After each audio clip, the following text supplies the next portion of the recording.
Aujourd'hui, on célèbre 10 ans de carrière de Denis Gagnon au Musée des Beaux-Arts. C'est un événement tournant. En fait, c'est même plus 10 ans, c'est plus 48 ans de ma vie qui sont condensés dans une journée. Et cette journée-là, je pense, c'est une journée en même temps très stressante,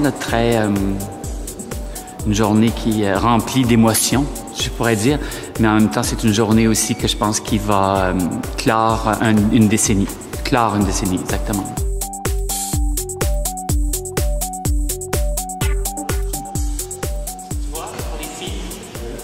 Jamais. Oui, ça va bouger. Ça va diminuer. Là, ici, qui va être monté avec ça. OK, c'est bon. C'est pas grave. En fait, il y a le montage arrive.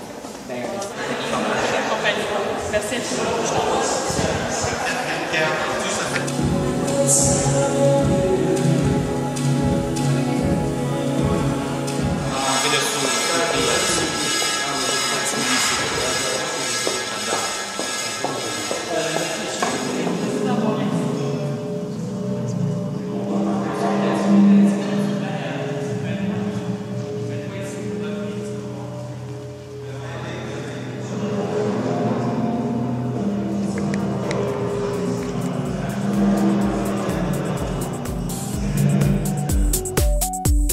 C'est très bien parce que j'ai pu travailler avec 3 collègues, avec Gilles Saucier qui a fait toute la scénographie, avec Martel Laporte qui a fait tout le visuel qui est magnifique et aussi la musique de Christian Pronovo. Vraiment une équipe, un bon team.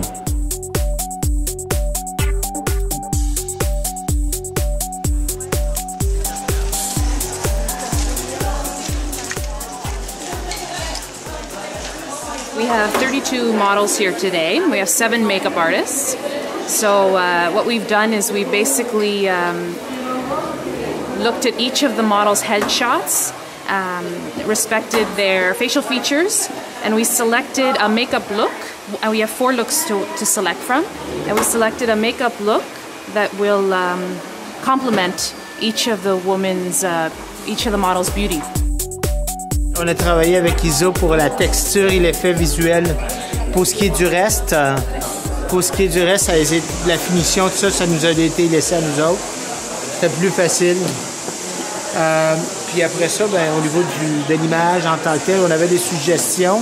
Puis on devait travailler autour de ça.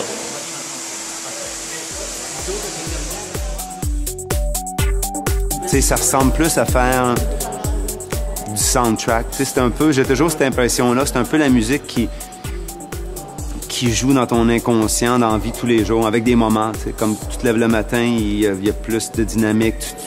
C'est plus vraiment un univers intérieur. C'est vraiment pour moi, c'est comme si je prenais une prise de son dans l'univers créatif de Denis Gagnon. C'est ma vision en moi. C'est qu'est-ce que moi j'entends dans sa tête, dans son élément créatif.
Voir ces œuvres qui sont suspendues dans l'espace en ces images extraordinaires. Ça me regarde pour son ouverture immense d'esprit.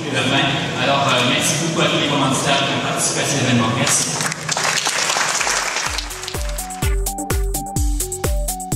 Moi, je collabore avec Denis Gagnon, ça fait depuis ses débuts. Ça fait super longtemps. Par amour de son travail. Puis lui, je pense qu'il aime mon travail aussi. Fait qu'on travaille ensemble, puis on développe son image depuis des années. C'est le fun d'en arriver là, puis qu'il fasse appel à moi. Puis j'ai aussi, ben, c'est un copain. Fait que d'être réunis les trois, je trouvais ça formidable. Puis quand je suis rentré dans la salle, une fois que le travail tout assemblé, j'ai commis un grand moment d'émotion. C'était vraiment fun, c'est vrai. Je sentais vraiment Denis. Tout le travail qu'on fait avec Denis depuis toutes ces années, tout ce que son travail à lui, son travail à moi, ça se retrouve bien, ça se sent bien dans la salle.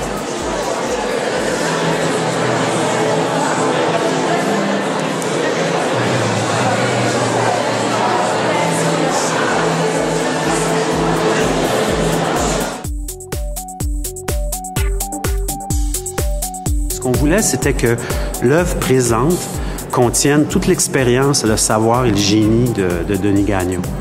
Donc, la plus belle chose qu'on pouvait montrer, c'est ce qu'il y a dans sa tête maintenant. Qu'est-ce qui se passe? Comment ça bouillonne maintenant? C'est une chose à laquelle on a assez peu accès dans des expositions générales qu'on dira rétrospectives. Donc, puis comme le phénomène de la mode, ben, la mode, ça évolue beaucoup avec le temps. On a été plus tenté d'aller fouiller dans la tête de Denis, avec les risques que ça comprenait, et d'aller voir qu'est-ce qui tapisse son esprit. Ça fait que c'est toutes des impressions de ce passé-là qui sont plus importantes finalement que purement une représentation qui aurait été somme toute trop didactique là-dedans. Le centre, cette grande pyramide à l'envers, c'est l'effervescence de la mode, c'est les raisons pourquoi la mode existe, c'est la vie urbaine, c'est la beauté, c'est le paraître, c'est le changement, c'est la musique forte, c'est tout ce qui fait pourquoi on s'intéresse à la mode et pourquoi la mode existe en tant que telle. Puis dans le centre, son œuvre qui est simplement suspendue comme des symboles de ce savoir puis de ce génie-là qui habite l'espace tranquillement en étant légèrement surélevé par rapport aux gens comme si c'était des grandes Amazones de 7 pieds et demi de haut qui pouvaient porter ces vêtements-là.